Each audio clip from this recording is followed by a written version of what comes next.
Welcome everyone to Trending in My Life. This week I'm starting a brand new series called Bake Away the Blues. This is because at this time of year it's dark, it's cold, it's rainy, and it's difficult to get back into work after a long break over Christmas.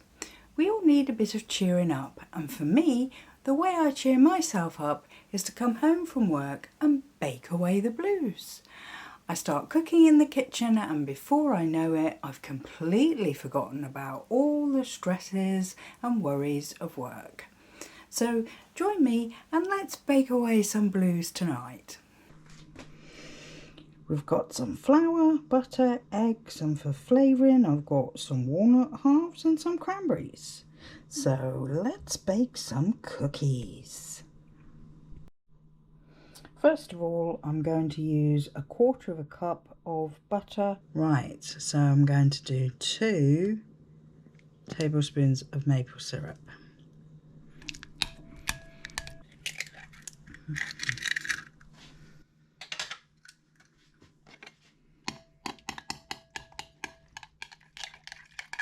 I'm going to use 1/2 cup of walnuts next.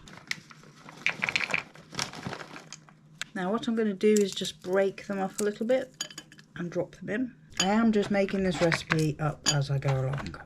I just didn't want to use sugar because I'm trying to do no sugar baking. Well, I hope you're enjoying this video. If so, consider subscribing and then you won't miss out on any of the future ones. And cranberries in as well. I think I'm going to do this by tablespoons because I don't really want a cup of them. So it's a bit difficult, but I'm aiming for about 2 tablespoons, and I know some fell off that spoon the first time around. So 2 heaped tablespoons now. So I'm going to start with 1/2 cup of flour and see how the mixture is.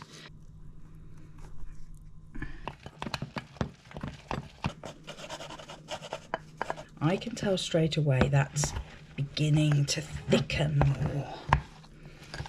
That's more of the kind of texture I was looking for. Now, it's still, I think I could still do drop cookies with that. I think maybe a little bit more flour. So that would have been 1 cup of flour by the time I finished. Because we did half first, then 1/4, then 1/4 more. Yeah, I can feel this getting stiff enough that I'd be able to shape it more. That's exactly what I want. Okay, here I am again, and I just need a baking tray. I like to use the non-stick baking paper. It stops it cementing itself to the baking tray, basically. Okay, we've got our baking sheet. Now we need to get the mixture. So what I'm trying to do is sort of make a little ball and put it on there, and then what I'm trying to do is flatten it a bit. They're still a bit sticky, I would say, but I don't want to over flour them because I think otherwise they'll just taste like flour instead of cookies. Sometimes I like doing like giant cookies, so you get like 3 from a mixture. I am really relaxed and chilled, and I wasn't like that when I got home from work.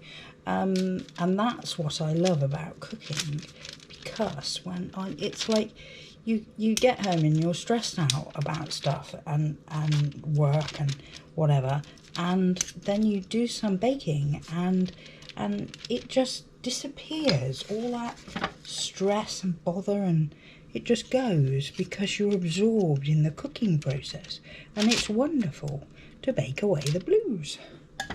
There we go.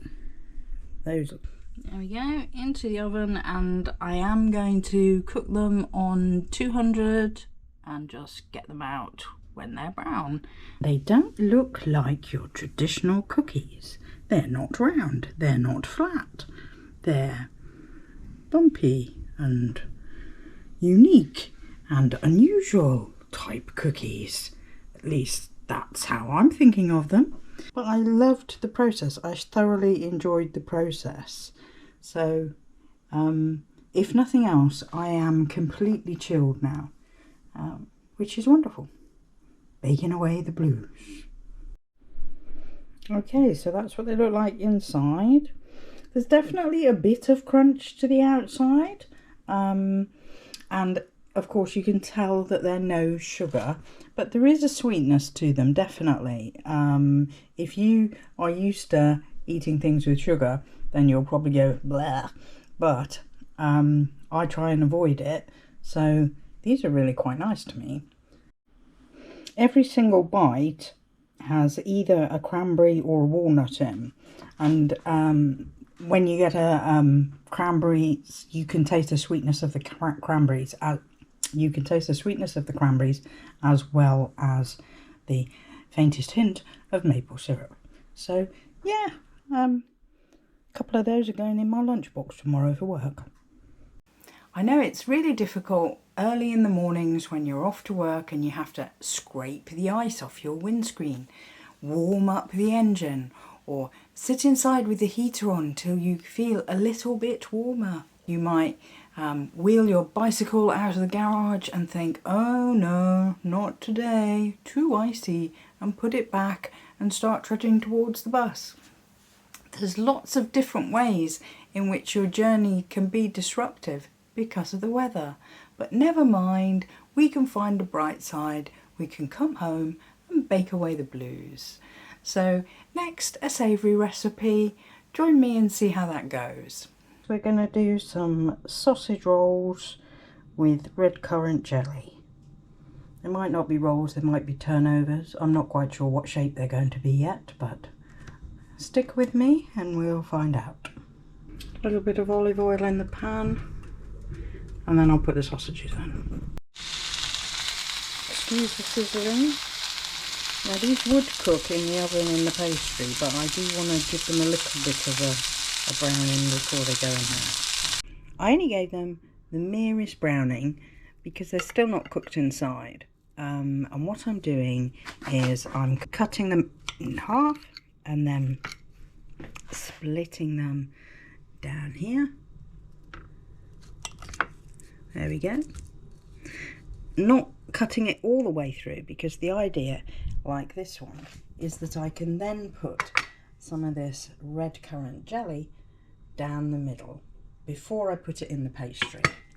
So what we're doing is we're getting this sausage and we're getting some red currant jelly, and then we're spreading it into the middle of the sausage. So that's like that, and then that will go wrapped in pastry. Okay, so there they are. The sausages have all been split and stuffed with a little bit of red currant jelly. Okay, so we have the pastry, and next we're gonna put all the sausages on there and make them into little sausage rolls.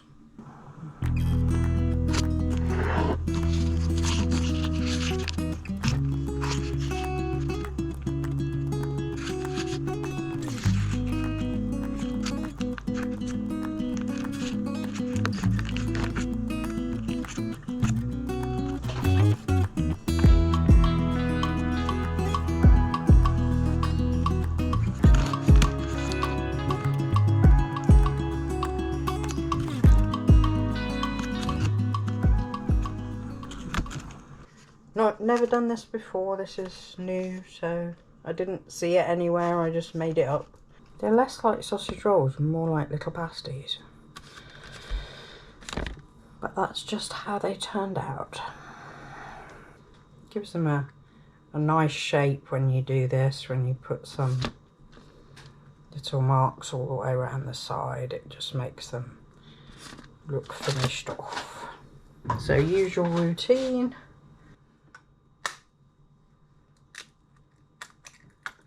Right, so we're just going to paint these so that they'll cook nicely in the oven. There they are.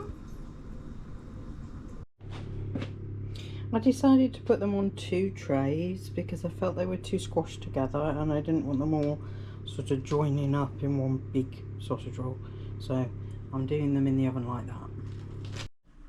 Ooh, now those are some gorgeous sausage rolls with red currant jelly.